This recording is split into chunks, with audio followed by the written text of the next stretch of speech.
చూడండి వాళ్ళ చెల్లి నవ్య బుక్స్కి బుక్స్ అట్టలు వేసుకుంటుంటే అలాగే వెళ్ళి సాయంత్రం అయింది, దోమలు కుడతాయి, రావే బాబు లోపలికి అంటే కూడా వినకుండా వాళ్ళ చెల్లి అట్టలు వేసుకుంటుంటే ఎలా చూస్తూ కూర్చుందో చూడండి.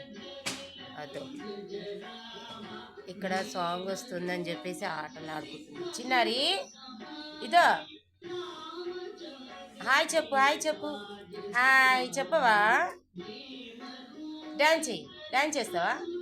అగో జేజ పాట వస్తుంది, డ్యాన్స్ చేస్తావా?